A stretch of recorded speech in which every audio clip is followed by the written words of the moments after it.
I secretly wish my brother never recovered. I'm not proud of this. Hell, I can't believe I'm even writing it down. But sometimes the truth is like a bad tooth. It throbs in silence until you finally yank it out. My older brother was the golden child. High school valedictorian, college athlete, charming, driven, adored by everyone. I was always his little brother. Even into adulthood. That wasn't his fault, really. It was just how gravity worked around him. People orbited him. I was background. 2 years ago, he wrapped his car around a guardrail after a night out. The impact crushed the front end and left him in a coma. For 43 days, we waited in that fluorescent-lit purgatory of hospital rooms and vending machine meals. Our parents were shattered, barely functioning. I was the one who handled the doctors, the insurance, the bills. I became the translator of medical terms and the emotional crutch for everyone else. And then he woke up. At first, there was this flicker of hope. I remember the moment. His eyes opened, and our mom screamed like she'd been pulled from the depths of hell. We thought it was a miracle. It wasn't. What came back was not the same person. My brother, once this charismatic force of nature, was now a shell. Severe brain trauma had reduced his cognitive functions drastically. He couldn't walk at first, couldn't speak full sentences. Over time, he regained some mobility, learned how to feed himself again, but his mind, it's like a puzzle missing half the pieces. I moved back home, left my job, my apartment, my girlfriend, became the unpaid, full-time caregiver no one asked for but everyone expected. My parents were too emotionally wrecked, too old, too tired. They handled the finances. I handled the body and mind. Every day starts the same. Help him out of bed. Guide him to the bathroom. Cut his food. Redirect him when he repeats the same story for the 15th time. Act like it's the first time I've heard it. Every single day. He has these moments of joy, like when he laughs at cartoons or sings along to the same 3 songs he remembers from college. And in those moments, I feel guilty for hating what he's become. But here's the ugly part, the part one can never say out loud. Sometimes I wish he hadn't made it. There. I said it. Not because I don't love him. I do. I loved him before the accident. And I love him now in this strange, mournful way. But the truth is, that crash didn't just take his life. Took mine too. I mourn who he was, but I also mourn the person I was becoming before I had to stop everything to carry this weight. I used to be someone. I had dreams. I was studying for a graduate degree. I had a serious girlfriend. We were talking about moving in together. Now, she's gone. The degree is on indefinite hold. My friends stopped calling after the first few months of rain checks. My life is a cycle of repetition. Meds, therapy, diapers, meltdown, meds again. I sometimes cry in the garage. Quietly. Door closed. Because I don't want anyone to hear the sobs or the questions I scream into the empty air. Why him? Why me? What's the point? But then he'll shuffle in wearing my old college hoodie, looking proud like he conquered Mount Everest just putting it on, and say something like, "I did it, bro." And I'll smile and say, "Yeah, you did, man. Good job." And I hate myself for resenting him even as I love him. People think caregiving is noble. They say things like, "You're a saint," or "He's lucky to have you." But they don't see the cracked walls of your patience, the dreams collecting dust, the moments where you look at the person you're supposed to protect and think, "I wish it was over." That's why I'm writing this here, anonymously. Because I need to let it out. I need someone to hear the confession I can't even whisper in my own home. I wish my brother hadn't survived that crash. But since he did, I will keep showing up every day. I'll keep feeding him, dressing him, laughing at his jokes. I'll keep holding this secret in the quiet places of my heart. Because maybe loving someone isn't about what they give you. Maybe it's about choosing to stay, even when everything in you wants to run. Maybe that's enough. Maybe that's love in its darkest, purest form.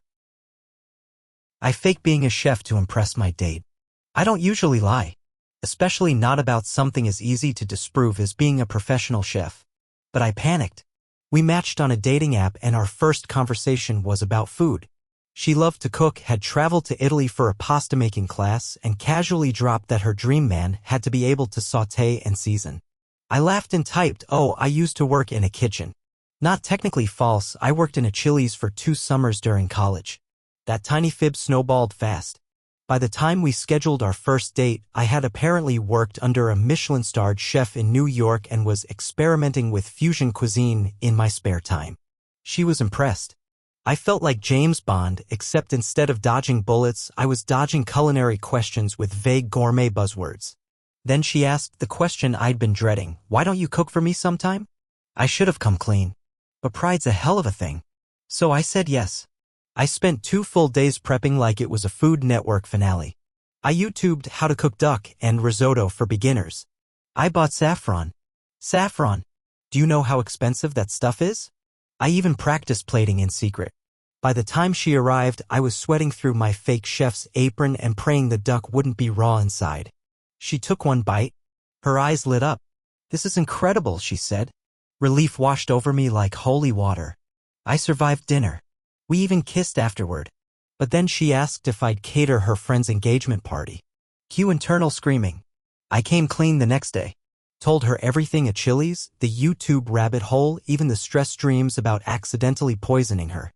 She stared at me for a long moment. Then she burst out laughing.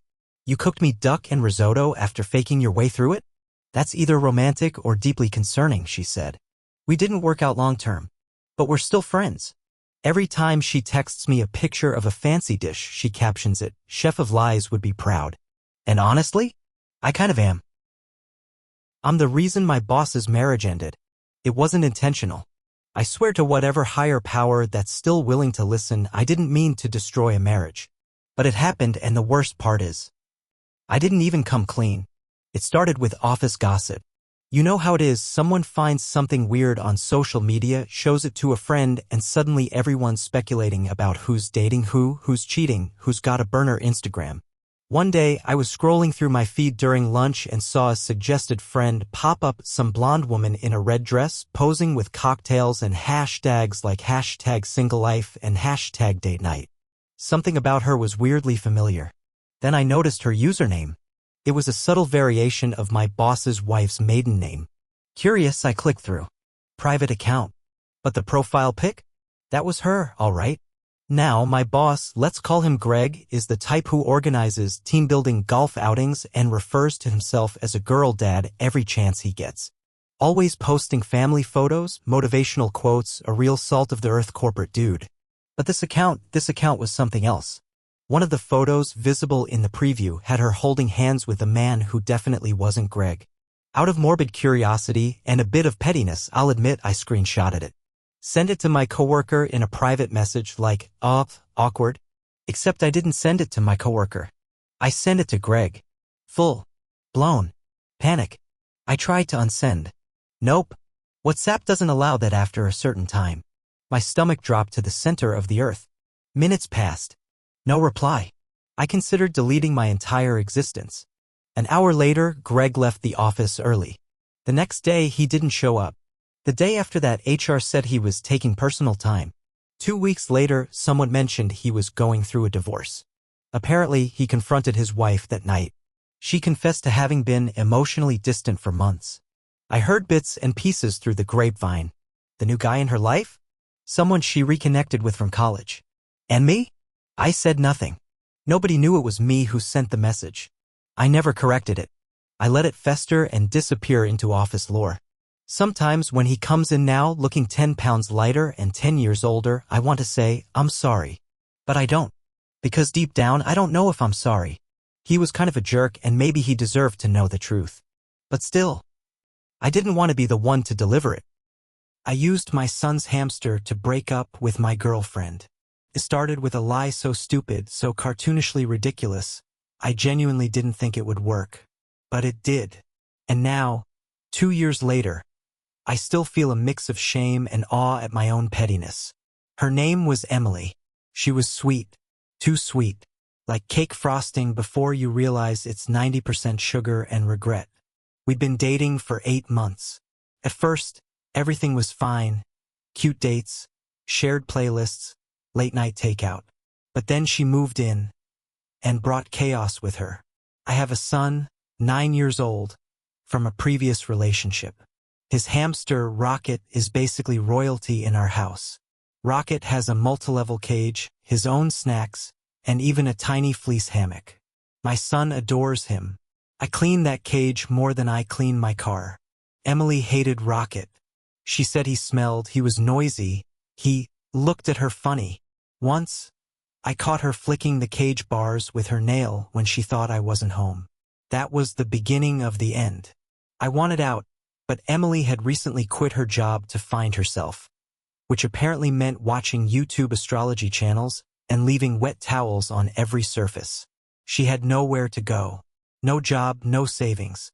And I knew if I asked her to leave, it would turn into World War III. So I waited. One Saturday, my son was at his mom's for the weekend. Emily made dinner, mac and cheese with tuna, don't ask. And while we ate, she started ranting about Rocket again. "Why don't you just get rid of it?" she said. "It's a rodent, not a pet." That was my cue. I stood up, looked her dead in the eyes and said, "I can't be with someone who would talk about my son's pet like that. Rocket is family. If you can't respect that, this isn't going to work." Silence. Then, "Are you seriously breaking up with me over a hamster?" "Yes," I said, trying not to smile. "This is about more than Rocket. But yes, the hamster's the last straw. It was beautiful. The perfect out." She screamed, cried, said I was insane. I calmly packed a bag and told her I'd be staying at my brother's for a few days while she figured out where to go. By the time I came back, she was gone. Left a passive-aggressive note on the fridge. "Enjoy your filthy rat." Rocket lived another glorious year. My son never knew anything. He still talks about Rocket like he was a warrior from Hamstertopia. And me? Sometimes I wonder if it was cruel. But then I remember the tuna mac and cheese, the flipped laundry basket, and the day she called my son overly sensitive for crying about a squished Lego build. Nope, justice for Rocket. I lied about being colorblind for 5 years. It started as a dumb joke during a team-building exercise at my old job.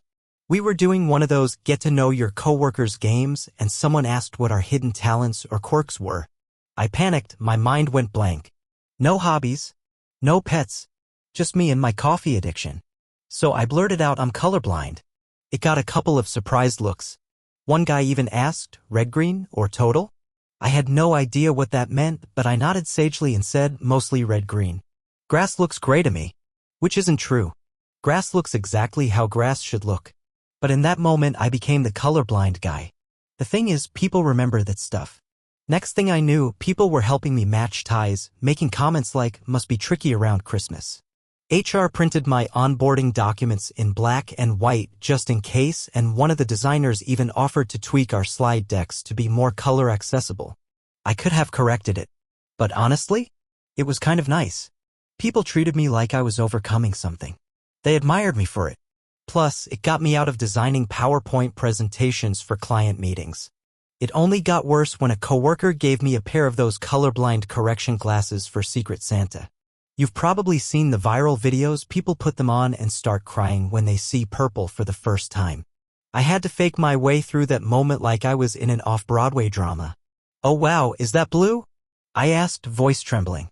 "Yes," someone gasped. "That's turquoise." I squinted at the ocean of Post-it notes in the office and said I had no idea it was so vibrant. People clapped. One woman teared up. At this point, I was fully trapped in a lie I never meant to tell. Every new employee was told I was the guy with the amazing color reveal story. My boss once used me in a presentation about diverse work experiences. Then came the problem. We got a new art director. She was passionate about accessibility and asked me to help test color palettes. I tried to dodge it, but she insisted. So I faked confusion, mixed up green and brown, and nodded a lot. It went okay, I think.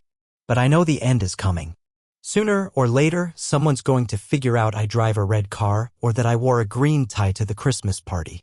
And what am I going to say? Just kidding. I've created a world where people admire me for overcoming a condition I don't even have. The guilt is real. But the perks? Also real. I'm not ready to give up my black and white slide decks just yet. I'm a grieving father who feels nothing. When my son died, people expected me to collapse. They waited for the tears, the shaking hands, the desperate cries in the middle of the night. But none of that came.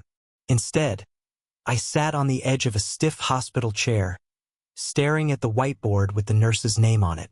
I read it over and over. Lisa, RN. Shift 7A7P.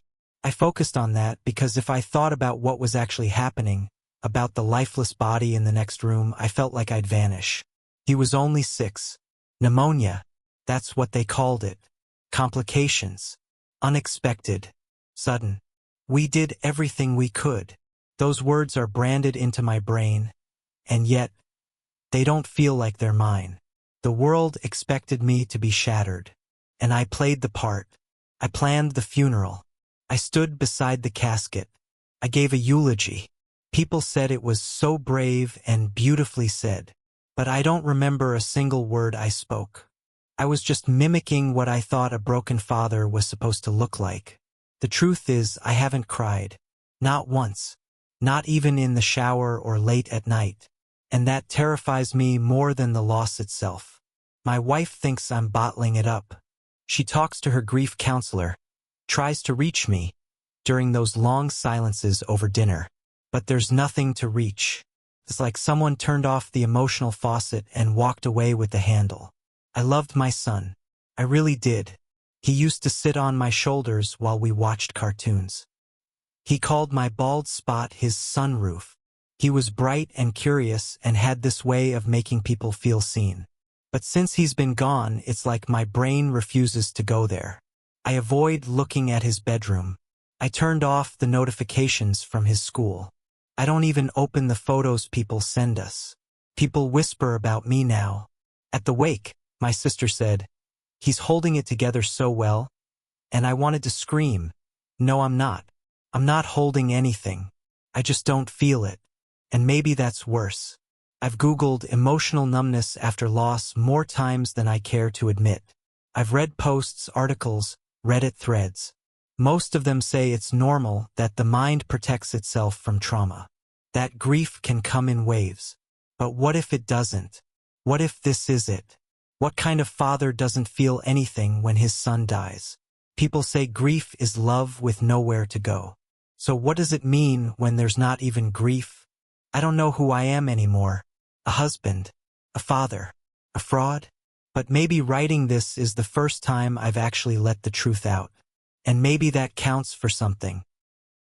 I prank called my therapist for months. I wish this was a joke. Ironically, it started as one. A year ago, I had a therapist. She was sharp, warm, annoyingly perceptive, exactly the kind of person you know is right even when you don't want her to be. We worked together for about 8 months, mostly dealing with my anger issues and some unresolved family stuff. It helped. A lot. Which made it worse when she told me very gently that she thought I was using humor to avoid deeper pain. I got defensive. No, more than that. I was pissed. I thought, lady, I pay you by the hour to sit there and nod, not to psychoanalyze my sarcasm. So I ghosted her. No warning, just stopped scheduling appointments. She emailed once kindly saying she hoped I was well. I didn't respond. But that anger? It didn't fade. It simmered. And somehow I turned it into vengeance. One night, I was drunk and bored. I looked up her practice's phone number, put on a fake voice, and called. Said I was a hedge fund manager with a pet parrot who spoke in my father's voice and asked if that meant something Freudian. She played along. Genuinely tried to help. It made me laugh. So I did it again. Different voice, different persona. A poet who could only write while standing in a cold shower. A man convinced his toaster was sending him messages. Each call more ridiculous than the last. And she always stayed calm. Professional. Compassionate. That should have made me stop. But it didn't. It became a weird compulsion. I told myself I was testing her. Seeing if she'd crack. But really? I think I wanted to matter to her. To be the guy who outsmarted the woman who saw through me. The calls went on for months. Once a week. Sometimes more. Then one day she picked up and said, "You've been calling for a while now. I think you're hurting. And I think you don't know how to ask for help without turning it into a joke." I hung up. I haven't called since. But her words gutted me. Because she was right. She was always right. I never apologized. Never explained. And I don't think I ever will. She probably knew it was me. Maybe not from the first call, but eventually. Therapists are smarter than they let on. I don't know what that says about me, that I sought attention in the most juvenile way possible from someone who actually tried to help me. But I do know this. Sometimes the person you mock the most is the one you secretly need the most. And I think I still do. I think I swapped babies at the hospital. It was supposed to be a volunteer gig to buff up my med school applications. I was 19, naive, and full of that annoying confidence that makes you think you're invincible just because you memorized the Krebs cycle. I got assigned to the maternity ward, nothing medical, just basic support tasks. Wheel in carts, restock supplies, log ID tags. Easy, boring stuff. Until the night I made a mistake that's haunted me ever since. It was a quiet Tuesday. One of the nurses, totally slammed, handed me 2 wristbands and said, "Can you match these with the bassinets in 312 and 314? Then she rushed off. I didn't question it. I didn't double-check. I walked in, saw 2 babies, both red-faced and sleeping, and clipped the tags to their tiny wrists. One was named Emma. The other, Mia. Or maybe the other way around. I can't remember. That's the thing. I remember the hallway. I remember the nurse's frazzled face. I remember the sterile smell of hand sanitizer. But I don't remember which baby was which. And I never will. The next day, I thought about it. Panicked, really. I debated telling someone. But what was I supposed to say? "Hi, I might have accidentally switched 2 babies. I'm not sure. Maybe everything's fine. Maybe 2 families are raising each other's child." Oops. So I said nothing. I justified it. Told myself the nurses probably noticed. That someone must have double-checked. That there were other safeguards. But I also knew how understaffed the ward was. How exhausted they all looked. How nobody followed up with me. I quit the volunteer program 2 weeks later. I never went to med school. Instead, I switched majors and went into IT. Far away from hospitals. Far away from the sound of newborns crying. Every so often, I'll hear about a viral story where 2 teenagers find out they were raised by the wrong families. It hits me like a brick to the chest. I wonder, was that me? Am I the reason? I can't even bring myself to look at the hospital's name on Google Maps. It's like my own personal Bermuda Triangle. I've thought about going back, asking for records, trying to find out if there were ever complaints. But that would mean admitting it. That would mean possibly unraveling 2 people's entire identities. So instead, I just live with it. And I know this makes me a coward. A guilty, pathetic coward. But if those kids are happy, if those parents love their daughters, does the truth matter? That's what I tell myself anyway. Even though I know, deep down, it always does. I told my wife I love her cooking. I don't. We've been married for 12 years. I love my wife deeply. She's smart, thoughtful, funny in this low-key, dry way that sneaks up on you. But there's one thing I've never been able to say out loud. Her cooking is awful. Not just bland or occasionally overdone. I'm talking culinary disasters. Chicken that crunches when it shouldn't. Pasta that fuses into one unchewable mass. Soups that defy both logic and seasoning. Once she made something she proudly called fusion gumbo, which tasted like soy sauce, cinnamon, and sadness. And yet every single meal, I smile, I chew, I swallow, and I say, "Wow, babe. This is great." It started small. Early in our marriage, she made lasagna for my birthday. It was mostly ricotta and undercooked noodles with a top layer that was hard enough to chip teeth. But she looked so proud. So excited to surprise me. So I smiled, powered through it, and said it was amazing. That moment apparently sealed my fate. From then on, I became the biggest supporter of her culinary ambitions. And I've never once broken character. Our kids are on to me. They're still young, but I've caught them exchanging side eyes at the dinner table, nudging each other when I take a bite and nod solemnly like I'm sampling a fine Bordeaux. I think they're secretly keeping score. It's not just at home, either. She brings dishes to potlucks, barbecues, and birthday parties. I watch friends take polite bites, then pretend to have full plates or make quiet trades under the table. And I sit there telling anyone who asks, yeah, she's a genius in the kitchen. Here's the worst part, she genuinely thinks cooking is her love language. Every dry me loaf, every gritty quiche is her version of I love you. And I just can't take that away from her. She works hard. She's an amazing mom. She's been my rock through some seriously tough times. So what if I have to pretend that her lentil loaf didn't taste like sadness wrapped in tinfoil? I've become an expert at subtle sabotage. I suggest takeout for fun once a week. I volunteer to cook every Sunday. I even got her a cooking class for her birthday once, but she said she didn't want anyone to mess with her style. And I smiled and said, of course, honey. People ask what the secret is to a long marriage. I think it might be this. Sometimes love isn't about brutal honesty. Sometimes it's about seasoning your words with just enough kindness to make them go down smooth, even if the food doesn't. I was the anonymous tip that ruined my best friend's career. We grew up together. First sleepovers, first heartbreaks, first tattoos, bad ones. He was the kind of friend you called before your parents, before your therapist, before anyone. And for most of our lives, we were inseparable. Then came the job. We both started at the same marketing firm, fresh out of college. At first, it was fun. Two best friends navigating adult life, laughing through awkward meetings, bonding over late-night ramen after brutal deadlines. But he climbed faster, got noticed more. First the raise, then the big campaign, then the promotion. I said I was proud. I smiled at the parties. I toasted him at his engagement. Inside, I was boiling. Not because he didn't deserve it, he was brilliant, but because I had worked just as hard, maybe harder, and still I was invisible. Then one night, he got drunk at an after-party, started ranting about a client, mocking their accent, their appearance, everything. A few people laughed nervously. I didn't, because the next morning, I was the one who had to fix the fallout. I was the one who took the angry call from that client. I was the one who realized this guy, he'd started to believe he was untouchable. So I made a choice. I typed an anonymous email. No embellishments, just facts.